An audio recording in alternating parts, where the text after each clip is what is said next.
Well, the third and final installment in the Godzilla animated movie trilogy from Japan. This one, The Planet Eater, finally made its way onto Netflix. And, based on the first two, I was very concerned going into the third. So here we go.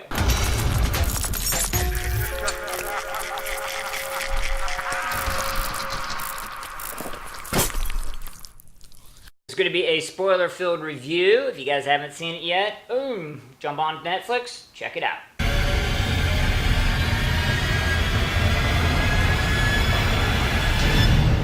Alright, you're here, so just to make sure we're all on the same page, as if we could not be, this picks up pretty much where the second one left off. The Mecha Godzilla City, don't get me started on that one. It's fundamentally useless. Godzilla's quote-unquote frozen, and, the religious wackos decide that they're going to summon their, quote, god, unquote, which is just a being from another universe that is a facsimile of King Ghidorah. I think it's probably, or it's just his head, really. I mean, it's just his head. All right, we start off with likes, and I gotta say that I really don't like anything. Yeah, the animation's great. That's kind of already been established. Who cares? I can't even, no. All right, it is dislikes time, aka the entire review. So, here we go. Number one, it's supposed to be a Godzilla, right? He's in the title. He's ostensibly the main character. But he's the reason we're watching. And we get 5 minutes? Less? At the end? And his fight with King Ghidorah amounts to absolutely nothing more than him standing there, suddenly not being frozen, having King Ghidorah clamp down all three heads, and then, work his way through Godzilla's shield, which is just so stupid. I don't even want to get started on that one. And then the humans, find out that Ghidorah's being controlled by this wacko religious guy.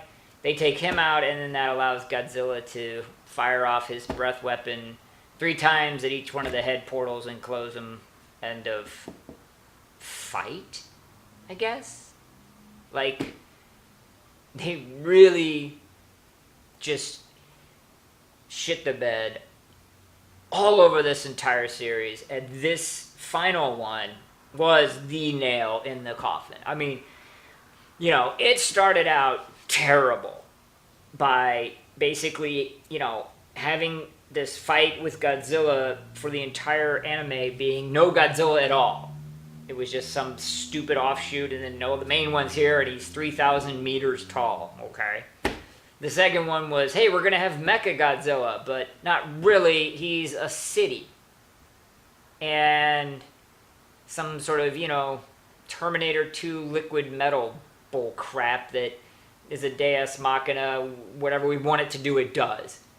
And then the third one was, hey, we're going to have this big old final throwdown with the main nemesis, King Ghidorah, who wasn't King Ghidorah at all. Just because you got 3 heads and just because they were 3-dimensionally rendered like a King Ghidorah head doesn't make it a King Ghidorah, monster in any stretch of the imagination. And then there's no fight. It's all about the stupid humans. Who cares?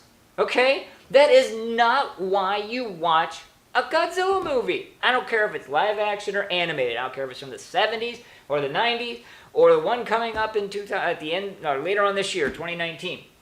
We are going to watch Godzilla. We are going and paying to watch Godzilla kick some ass.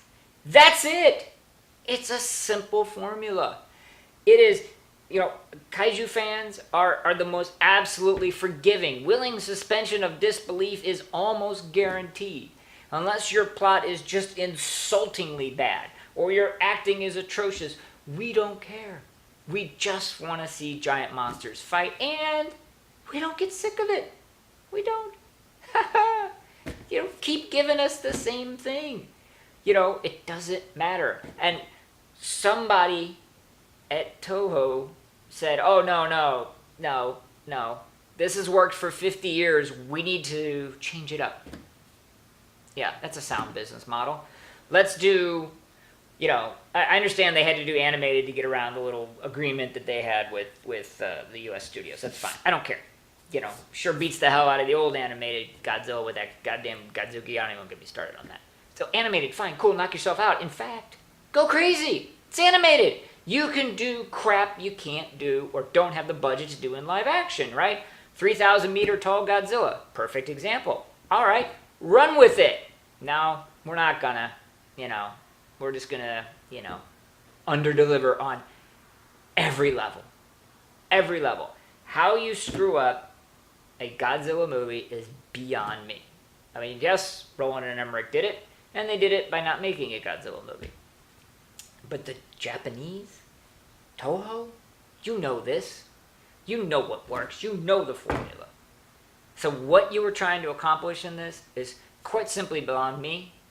I guess I could research it, see if this was well received in Japan. Perhaps it's a cultural thing.